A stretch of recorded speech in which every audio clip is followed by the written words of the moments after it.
Até agora, a gente fez uma revisão de C com atenção especial para ponteiros, vetores e arrays. Esses pontos serão os mais usados na disciplina de métodos numéricos 2.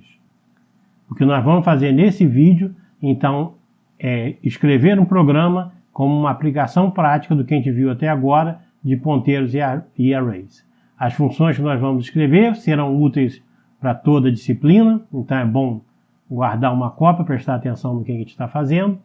E durante o desenvolvimento do programa, eu vou tentar simular o que aconteceria se eu estivesse escrevendo o programa pela primeira vez. Então eu vou, de propósito, cometer alguns erros, né? Fazer algumas escolhas nem tão acertadas, mas que até o final a gente espera que consiga sair com o programa rodando. Mais do que isso, a gente vai fazer também a mesma função em 3 níveis de dificuldades e de eficiência diferentes. Fica a seu cargo escolher aquela que é melhor. A ideia aqui vai ser escrever um programa que leia, imprime, troque linhas de uma matriz. Isso vai ser básico para a eliminação gaussiana, que a gente vai ver no vídeo seguinte. E eu quero escrever esse programa aos poucos, testando a cada etapa, para garantir que eu não precise debugar, que é coisa chata. Testar é legal, debugar é chato. Então a primeira coisa que nós vamos fazer é escrever uma função para ler a matriz a partir de um arquivo. Mais do que isso, eu quero que o único dado de entrada seja o nome do arquivo. Isso vai ser passado pela linha de comando, como a gente viu no vídeo passado, que é mais prático que isso. Você não precisa ficar compilando o programa só porque mudou o nome do arquivo. Para escrever a nossa função de leitura de matriz, nós também vamos ter em mente o seguinte: o programa principal deve ser bastante enxuto, e ele deve ser lido como se você estivesse lendo na tua língua nativa, por exemplo, em português. Então eu vou tentar concentrar os detalhes todos nas funções e deixar o programa principal só como o esqueleto das tarefas que eu preciso realizar para que o programa rode. Aqui nós vamos usar armazenamento por ponteiros. A gente viu que é muito mais maleável porque eu não preciso saber de início qual o tamanho da matriz. Então a gente começa definindo a nossa matriz. A matriz é double porque é o tipo mais genérico possível e é o que a gente vai usar também na nossa disciplina.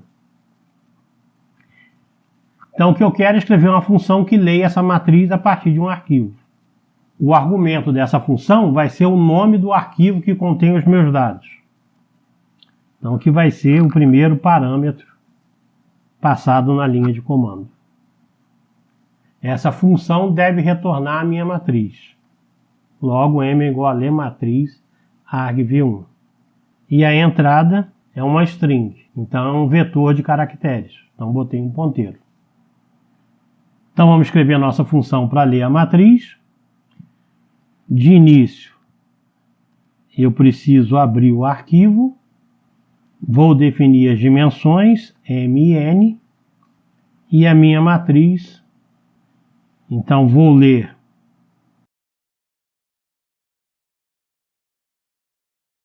Então a ideia é ler de início as dimensões da matriz e depois eu leio toda a matriz. Eu já tenho um arquivo pronto aqui e é esse aqui, matriz.dat. Então ele começa com 3, 3, uma matriz 3 por 3 e esses são os elementos da matriz. Eu escolhi números de ponto flutuantes, mas que o número representa na verdade a posição dele como elemento de matriz, a posição na matriz.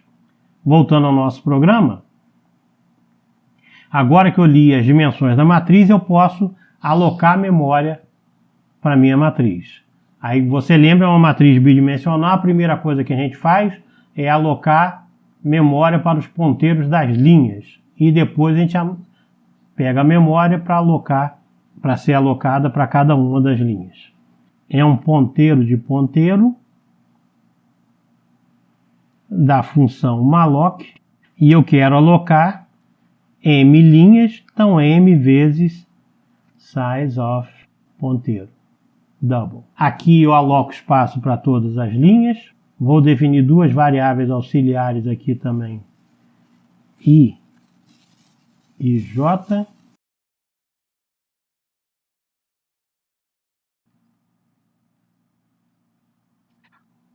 Aqui eu aloco memória para todos os elementos daquela linha. Então, memória já reservada para a minha matriz, basta ler cada um dos elementos.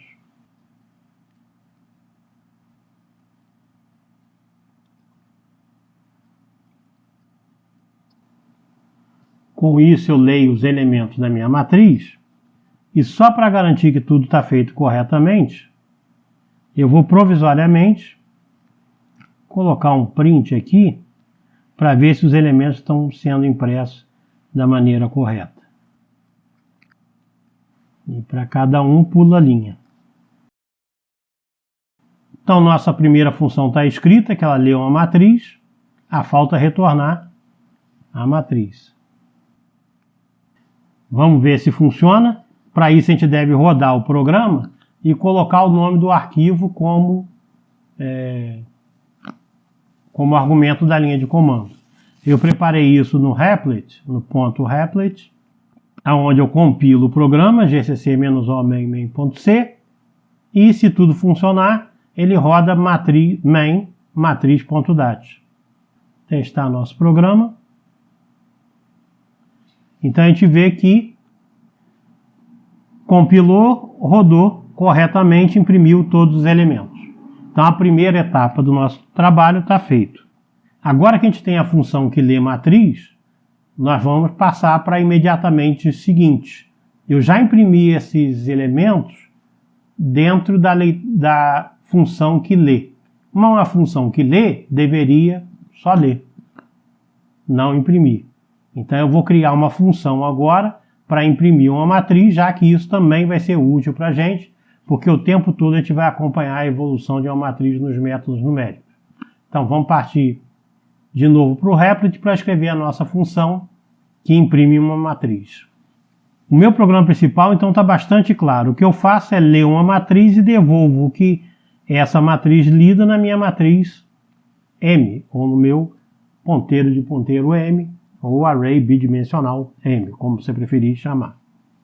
O que eu quero fazer agora é imprimir uma matriz, e essa matriz é M.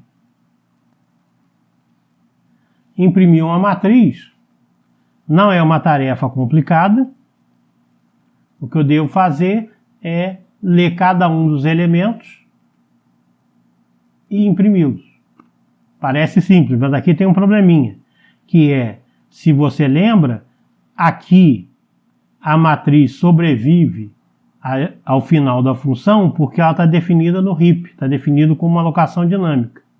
Só que eu li meus M e N dentro da função. Quando a função retorna, esses valores de M e N são perdidos, não são passados para o programa principal. Tá? Então o que eu tenho que fazer é modificar primeiro minha rotina para ler matriz, para retornar os valores de M e N. Então eu devo definir essas variáveis aqui no programa principal, e já que elas vão ser modificadas na função ler matriz, eu devo passar o endereço de M e o endereço de N. Então vamos alterar nosso ler matriz. Aqui meu inteiro agora é um ponteiro para M, já que vai ser modificado, e aqui vai ser um ponteiro para N. Então eu devo tirar essas definições aqui anteriores. Agora vem aqui algo interessante. Eu tenho que ler do arquivo MN. Então eu tenho que ler o endereço. Só que M é uma variável do tipo ponteiro. Então seria o endereço do ponteiro. Ora, isso aí é o próprio ponteiro e a própria variável. Então, nesse caso especial, eu retiro o símbolo de endereço. Eu vou ler M e N diretamente porque elas são variáveis do tipo ponteiro. Feito isso, eu devo alterar agora todas as ocorrências de M e N. O Replit já me alertou para isso, para ponteiros. Se preferir, vamos botar um espaço aqui que fica mais claro o que está acontecendo. Então agora eu não preciso mais imprimir matriz IJ, só para conferir se funcionou. Antes de começar a escrever imprimir matriz, eu vou pedir para imprimir aqui os valores de M e N. Observa como eu estou escrevendo o programa. Eu estou escrevendo cada etapa, fazendo as modificações e testando, sem tentar escrever o programa todo de uma vez. Vamos garantir que realmente essa nossa técnica de passar o MN, corrigir aqui o scanf, retorna corretamente os valores. Roda o programa e retornou 3,3. Ótimo, então está funcionando. Tem umas linhas em branco aqui que eu preciso tirar do ler. Então agora já posso escrever minha rotina ou minha função de imprimir matriz passando os elementos M e N. Ou seja, o tempo todo eu vou ter que passar as dimensões da matriz como argumento. Então uma função do tipo void. Então eu resolvi chamar de NL, número de linhas e número de colunas, nessa minha função para imprimir matriz. Então eu preciso agora daquelas variáveis auxiliares I e J para que a gente possa imprimir todos os valores.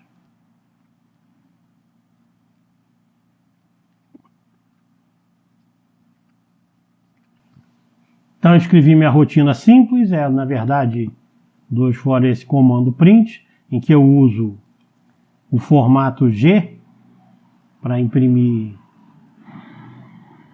os elementos da matriz. Aqui é bom pular linha também.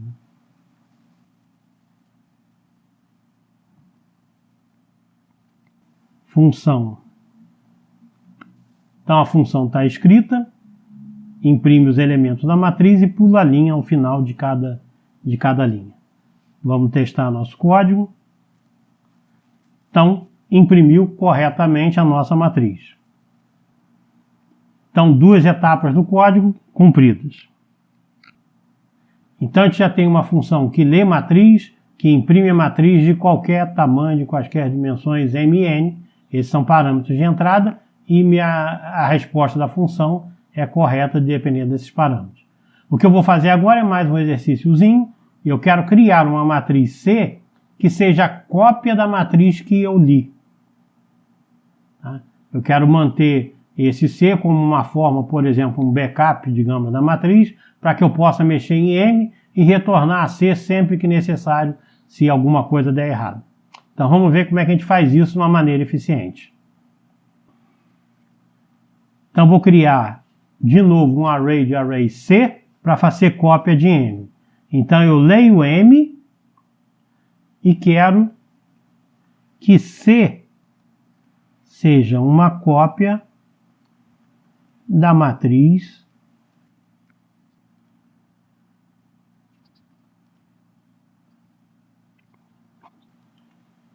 para copiar uma matriz para outra.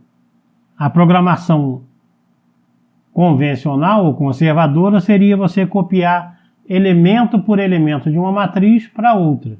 Mas existe uma maneira em C de a gente fazer a cópia de um bloco de memória inteiramente para outro. E a gente viu no vídeo passado que uma matriz bidimensional, quando a gente aloca como um ponteiro de ponteiro, a alocação em memória é sequencial, em blocos, e vem por ordem da primeira linha, todos os elementos da primeira linha, em seguida todos os elementos da segunda, da terceira e assim por diante. Ou seja, uma matriz, quando a gente aloca dinamicamente, a gente está alocando um pedaço sequencial da memória. Então a gente pode copiar esse pedaço da memória para o outro.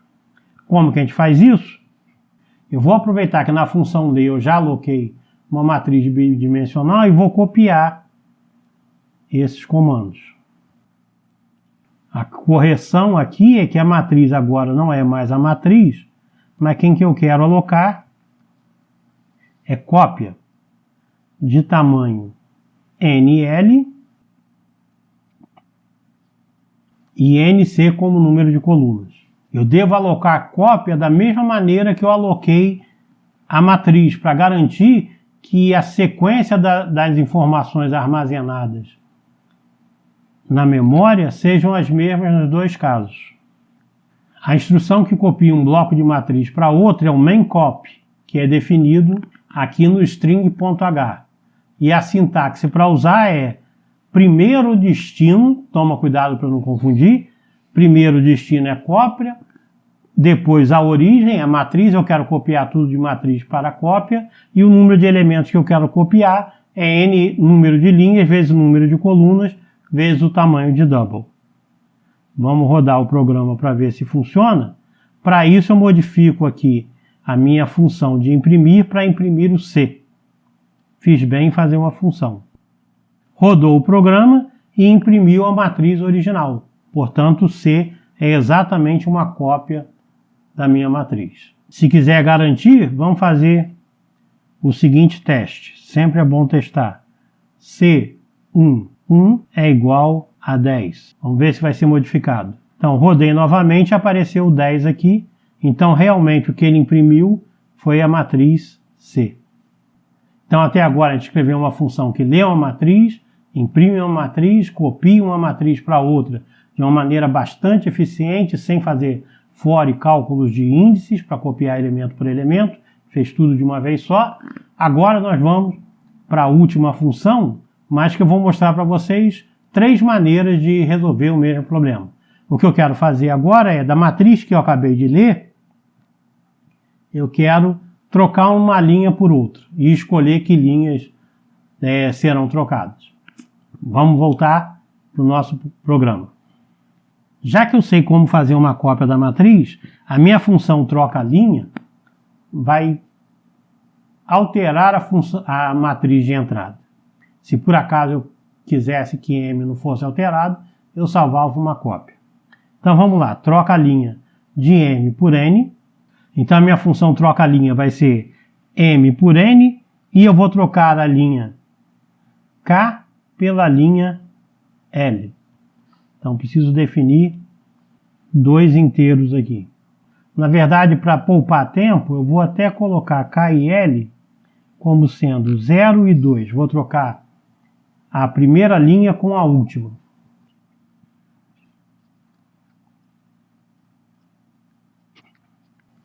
A maneira mais simples de trocar linha, e a maneira mais conservadora, vai ser trocar elemento por elemento de cada linha. Então a gente sabe como faz isso. Vamos até definir isso aqui como minha função troca a linha Padawan para os iniciantes.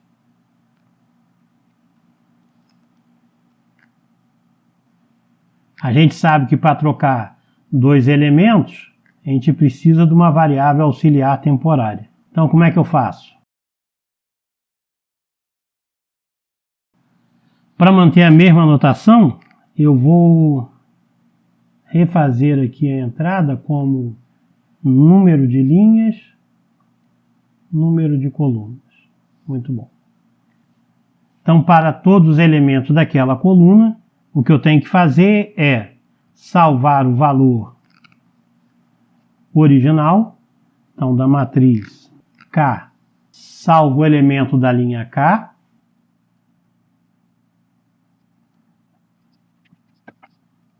Copio o elemento da linha L para a linha K e faço o novo elemento da linha L ser o antigo K. Então, com isso, eu troco todos os elementos da linha K com os elementos da linha L. Vamos ver se isso funciona. E eu peço para imprimir aqui a minha matriz M, que não foi alterada. Então você vê que a saída está correta, eu troquei a linha 0, que é a primeira, com a linha 2. A saída é perfeita. Então minha rotina Padawan funciona. Mas isso não é exatamente o que a gente quer. A gente gostaria de algo mais rápido. Então vamos fazer uma outra maneira de trocar linha. Trocar linhas de uma matriz. Você já não é mais um Padawan. Cavaleiro. Então você já é um cavaleiro Jedi. Eu copiei a linha de cima que os dados de entrada são os mesmos. Mas o que precisa para um Padawan virar um cavaleiro? Precisa dominar ponteiros. Então vamos imaginar, você quer trocar uma linha por outra, pensa em termos de memória. O que eu quero trocar é o ponteiro que aponta para essa linha com esse ponteiro que aponta para essa linha. Então tem que fazer uma troca de ponteiros. E eu vou trocar as linhas. Então como que eu tenho que fazer isso?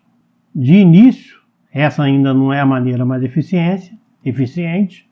Então eu crio um ponteiro temp que tem o tamanho de uma linha. Então imagina, você tem a matriz, como é que funciona? Você tem essa região, a região seguinte tem a linha seguinte, a região seguinte tem a terceira linha. O que você quer pegar é essa região de memória, coloca numa temporária, pega essa, passa para cá, e pega essa e passa para cá. Só que ao invés de fazer elemento por elemento, você vai fazer com blocos de memória. Então isso que a gente vai fazer, voltando para o nosso programa. Então minha área temporária, que corresponde ao tamanho de uma linha, é alocada aqui. O que eu vou fazer é usar a mesma função que eu usei anteriormente, o main_copy. Então o que eu faço é copiar para essa área temporária o bloco de memória apontado por matriz K, que é o ponteiro da linha K, e o tamanho é o número de colunas. Agora ficou fácil, é repetir o que a gente faz no método Padawan. Deixa eu copiar essa linha então. Agora eu copio a linha L para a linha K com esse comando, e aqui de volta eu copio o temp, que era o antigo K, para o L.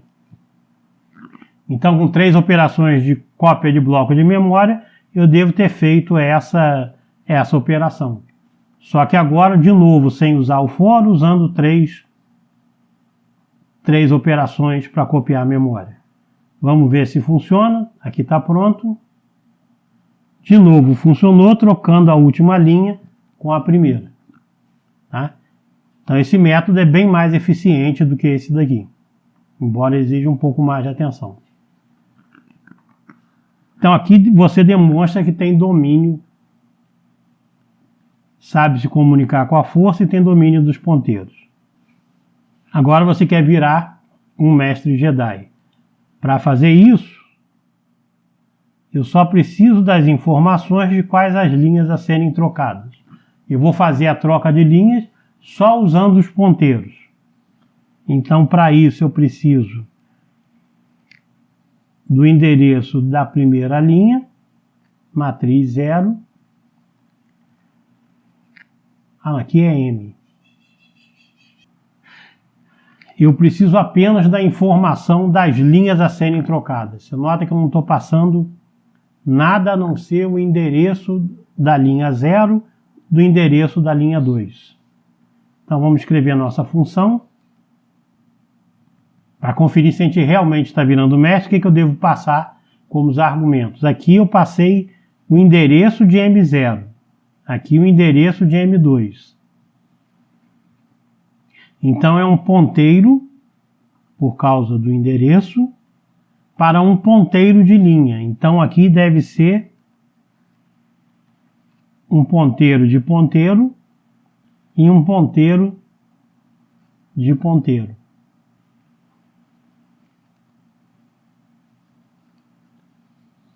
Vou precisar de um ponteiro temporário, em que eu faço esse ponteiro ser igual ao ponteiro de K. Faço o ponteiro de K ser igual ao ponteiro de L e faço o ponteiro de L ser igual ao temp. Então o que eu fiz aqui revisando? Criei um ponteiro temporário, coloco nessa posição o ponteiro de uma das linhas, aí faço essa linha receber o ponteiro da outra, então agora ele aponta para outra posição de memória, o L volta a apontar para outra posição de memória, a original. Vamos ver se isso aí funciona. Pedir para imprimir MN, rodando o programa. Está aí, de novo trocou a linha 0 com a linha 1, de uma maneira agora que é bastante eficiente, lidando apenas com ponteiros, sem lidar com blocos de memória, e aqui sem lidar elemento por elemento. Então Então você tem as 3 maneiras, né, de realizar uma função, sendo que uma delas é muito mais eficiente que a outra, ou que as outras. Em particular, a terceira, não é à toa que é o mestre Jedi. Você pode perguntar aí aonde vai o grande mestre. Prazer. Então, com isso, a gente termina o nosso programa. Você não precisa salvar as 3 maneiras, salve aquela maneira para trocar linha que você sentir mais confortável, mas lembrando que eu apresentei em ordem de eficiência, quais que seriam mais rápidas, né? Vale a pena fazer um esforço para entender direitinho o que foi feito em cada uma das funções. E, de novo, guardem essas funções que elas vão ser usadas ao longo de toda a disciplina. No próximo vídeo, a gente começa, então, a atacar a resolução de sistemas lineares.